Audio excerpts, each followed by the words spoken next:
एक ज़माना था जब पंजाब के अंदर 500 रुपये लीज़ के ऊपर पेट्रोल पंप दे दिया जाता था, 200 रुपये लीज़ के ऊपर दुकान दे दी जाती थी और 5 से 10 रुपये लीज़ के ऊपर ज़राई रकबा दे दिया जाता था। लेकिन अब ऐसे नहीं होगा। अब हुकूमत उन तमाम लोगों से ये ज़मीन वापस लेगी और इसकी नए सिरे से नीलामी की जाएगी। मिसाल के तौर पर अगर घोड़ी पाल मुरब्बा आपको लफ्ज़ याद होगा, जिस तरह घोड़ी भगा दी जाती थी तो जिसने उस रकबे पर कब्जा कर लिया, जहाँ तक वो घोड़ा भागा तो उस पर उस मालिक का जो है वो हक होगा। अब वो ऐसा नहीं होगा। अब हुकूमत जो है वो सरकारी ज़मीन वापस लेकर दोबारा उसको लीज़ पर देगी। मैं हूं अली रामी और आज हम बात करेंगे पंजाब के अंदर स्टेट लैंड के ऊपर जो हुकूमत एक नई पॉलिसी बना रही है और आखिर वो पॉलिसी क्या है, उस पर आज हम बात करेंगे। तो ये गुज़श्ता पिछले साल से ये मामला ज़ेर इल्तवा है। हुकूमत इस मामले पर काफ़ी गौर व फिक्र जो है वो कर रही है कि किस तरह से स्टेट लैंड जो है वापस ली जाए और क्या नई पॉलिसी बना ली जाए।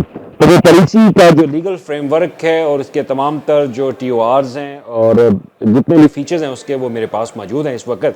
तो मैं चाहता हूं कि वो डिटेल्स आपके साथ शेयर करूं कि हुकूमत कैसे स्टेट लैंड जो है वो आपसे वापस लेगी और कैसे उसकी नीलामी करेगी और नीलामी में कौन कौन शामिल हो सकता है और नीलामी के बाद ये ज़मीन कहाँ पे इस्तेमाल की जा सकती है। अब हुकूमत ने 4 नए प्रोडक्टिव सेक्टर्स जो है उनकी निशानदही की है और इन 4 प्रोडक्टिव सेक्टर्स के अंदर वो सरकारी जो स्टेट लैंड है वो लीज़ पर जो है वो देगी। अगर देखा जाए एक डाटा के मुताबिक तो लाखों एकड़ में रकबा जो है वो पंजाब के पास बतौर स्टेट लैंड जो है वो मौजूद है, जो कि सरकार के पास है। लेकिन सरकारी जो कागजात हैं उनके मुताबिक देखा जाए तो वो लीज़ पर दिए और लीज़ पर ऐसे दिए हुए कि बहुत सस्ते नर्ख में, सस्ते पैसों में वो ज़मीन जो है वो पेट्रोल पंप हो या दुकान हो या घर हो, ज़राई ज़मीन हो, कोई फार्म हाउस हो, वो लीज़ पर दे दी जाते, लेकिन फिर वहाँ से रेवेन्यू हासिल नहीं होता। अब हुकूमत ने प्लान बनाया कि वहाँ से रेवेन्यू जितना ज़्यादा हो सके वहाँ से हासिल किया जाए और रेवेन्यू हासिल करने के बाद वो रकम कौमी ख़जाने में जमा हो और उसके बाद यही रकम जो है वो डेवलपमेंट के ऊपर ख़र्च की जाए या जो स्टेट लैंड है वहाँ पर अगर कोई पार्क बना हुआ है तो उसके ऊपर खर्च की जाए, वहाँ पर कोई इंडस्ट्री बनी हुई है या कोई भी ऐसा हुआ कि कैपिटल वहाँ पे अगर इन्वेस्ट हुआ हुआ है तो उसकी तरक्की के लिए वहाँ पे पैसा जो है वो खर्च किया जाए। अब 4 प्रोडक्टिव सेक्टर्स क्या हैं? 4 प्रोडक्टिव सेक्टर्स उनमें सबसे पहले तो है आपका टूरिज़्म और उसके बाद है लाइफ स्टॉक और उसके बाद है ज़राअत और उसके बाद है इंडस्ट्री सेक्टर। अब इन 4 सेक्टर्स के लिए हुकूमत की प्रायोरिटी है कि वो इसके लिए स्टेट लैंड जो है वो सरकारी अराज़ी वो लीज़ पर दे। और लीज़ पर देने के लिए सबसे पहले जो पॉलिसी उन्होंने ये बनाई है कि ऑक्शन जो है वो कैसे होगा। तो इसमें ऑक्शन जो है वो ओपन सोर्स भी किया जाएगा, वन सोर्स के थ्रू भी होगा और नीलामी जो है उसमें हाई रेट के हवाले से भी जो नीलामी का तरीक़ाकार है उसके तहत भी की जाएगी। लेकिन इस नीलामी में सबसे पहला जो एक चीज़ उन्होंने ऐड की वो ये कि हुकूमत उनको पहला राइट देगी जो पहले सरकारी स्टेट लैंड के ऊपर जिनको पहले लीज़ पर दी गई थी उनका पहला राइट होगा और हुकूमत उसकी बोली जो है वो तय करेगी। तो उसके मुताबिक उनको वो रेट जो है वो लगाना होगा। अगर वो नहीं लगाते तो वो 14 दिन का उनको टाइम दिया जाएगा, तो वो 14 दिन के अंदर अंदर वो अपना जवाब जो है वो देंगे। अगर नहीं देंगे तो उसके बाद उनसे ज़मीन जो है वापस ले ली जाएगी। लाहौर में या पूरे पंजाब में बेशतर ऐसे एरियाज़ हैं जहाँ पर स्टेट लैंड के ऊपर फैक्ट्रियाँ जो है वो लोगों ने खड़ी कर रखी हैं, लेकिन अगर उनकी लीज़ की ज़मीन अगर देखी जाए तो वह वहाँ पे 1 रुपया या 2 रुपये या 30 रुपये इस हिसाब से रेवेन्यू जो है वो हासिल हो रहा है। तो लाहौर में ऐसे बड़े मुकामात हैं। अब आपके ज़हन में लाहौर का सबसे बड़ा जो एक सेंटर है वो आपको याद आ रहा होगा, तो वो भी इसके अंदर जो है वो शामिल है।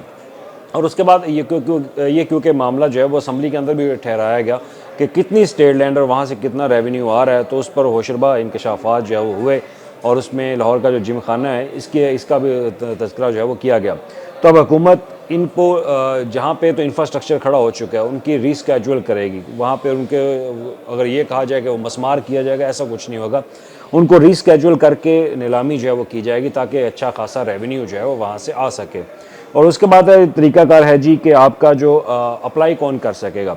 अगर आप सरकारी अराज़ी लेना चाहते हैं रकबे के लिए यानी कि काश्त के लिए, तो उसके लिए सबसे पहले तो आपके पास एक तजर्बा होना चाहिए कि वाकई आप काश्तकार है या नहीं, और उसके बाद एक सर्टेन अमाउंट सिक्योरिटी के हवाले से आपके पास होना चाहिए और आपका तजर्बा यानी कि 5 से 6 साल का आपका तजर्बा होना चाहिए कि आप अगर ज़रूरी रकबे पर काश्तकार करें। लाइफ स्टॉक की बात कर ली जाए तो लाइफ स्टॉक में अगर आप लाइफ स्टॉक फार्मिंग करना चाहते हैं तो अगर आप कोई फार्म बनाना चाहते हैं लाइफ स्टॉक के हवाले से, यानी कि गाय का फार्म है या बकरियों का, इस तरह से, तो उसके लिए भी आपके पास तजर्बा जो है वो होना चाहिए और आपके पास एक सर्टेन अमाउंट होनी चाहिए कि आप इसका 2 साल तक का ख़र्चा जो है बर्दाश्त कर सकते हैं या नहीं। तो इस तरह की चीज़ें इसके अंदर जो है वो शामिल की गई। अब टूरिज़म के हवाले से अगर कोई भी सरकारी लैंड अगर आप लीज़ पर लेना चाहते हैं तो वहाँ पर आप पार्क्स जो है वो बना सकते हैं। कोई टूरिस्ट प्लेस अगर ख़ास तौर पर मरी की अगर बात कर ली जाए तो मरी में अगर कोई सरकारी स्टेट लैंड है तो वहाँ पर आप अपने हट्स जो है वो बना सकते हैं। कोई होटल जो है वो आप तमीर कर सकते हैं। अगर वहाँ पे ऑलरेडी कोई होटल मौजूद है तो उसको आप लीज़ पर ले सकते हैं। और उसके बाद अब इन पार्क्स के हवाले से वहाँ पर जितना भी रेवेन्यू होगा वो रेवेन्यू आपका होगा। और हुकूमत आपसे एडवांस में जब आप लीज़ अगर हासिल कर लेते हैं तो 1 साल का एडवांस किराया जो है वो आपको देना होगा। और हर साल का जो किराया है वो आपको जनवरी यानी कि जून, क्योंकि माली साल हमारा जो फाइनेंशियल ईयर है वो ख़त्म होता है जून में, तो जून से पहले आपको वो जमा करवाना होगा। तो ये वो एक क्राइटेरिया उन्होंने मोटा मोटा इसके अंदर रखा है। और अब इसकी पॉलिसी की तैयारी के हवाले से आज भी एक अहम इजलास जो है वो हुआ सीनियर सूबाई वज़ीर की सरबराही में, तो उसमें भी ये मामला जो है वो इनको बड़ा गौर से देखा गया। अब हतमी जो पॉलिसी है, कहा यह जा रहा है कि 30 जनवरी तक इसको फाइनलाइज जो है वो कर लिया जाएगा। अब 30 जनवरी तक इसको फाइनलाइज करने के बाद फिर ये मामला जो है वो कबीना के पास जाएगा और कबीना इसकी मंजूरी देगी। अब सादा सी बात ये कि हुकूमत जहाँ जहाँ पे सरकारी लैंड मौजूद है वो लीज़ पर देगी। अगर आपके पास पैसे हैं या आप ये सरकारी लैंड लेना चाहते हैं लीज़ के ऊपर, तो इस लीज़ को आप 10 से 15 साल के लिए लीज़ पर ले सकते हैं। 10 से 15 साल लीज़ पर देने के बाद जो है वो हुकूमत दोबारा से इसकी नीलामी करेगी। आपका राइट जो है वो पहले होगा और इसमें जितने भी टैक्सेस होंगे वो शामिल होंगे, टैक्स आपको पे करना पड़ेंगे।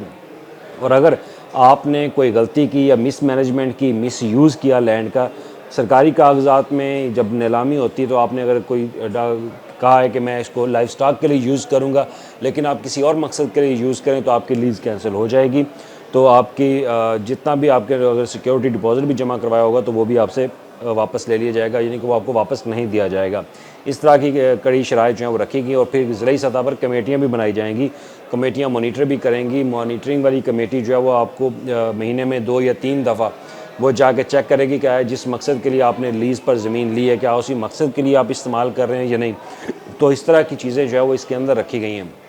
तो अब हुकूमत यही चाहती है और इसका मकसद भी है कि जितना ज़्यादा हो रेवेन्यू जो है वो इकट्ठा हो और रेवेन्यू जनरेशन होने के बाद पंजाब का जो अपना एक ऑन सोर्स ज़राए आमदन जिसको हम कहते हैं वो ज़्यादा से ज़्यादा हासिल करना चाहती है। और ज़राए आमदन हासिल हो गए तो डेवलपमेंट के ऊपर बजट जो है वो खर्च किया जाएगा और इसके अलावा जितने भी स्टेट लैंड है उसकी बेहतरी के हवाले से भी बजट जो है वो खर्च किया जाएगा। तो नीलामी के हवाले से पॉलिसी 30 जनवरी से पहले आ जाएगी और उसके बाद हुकूमत मंजूरी देगी। फिर पंजाब असम्बली से इसकी पॉलिसी की अप्रूवल जो है वो बतौर कानून इसका अप्रूव जो है वो कर लिया जाएगा और उसके बाद हुकूमत जितनी भी सरकारी लैंड है वो वागज़ार भी करवाएगी और उनकी नए सिरे से नीलामी की जाएगी। शुक्रिया।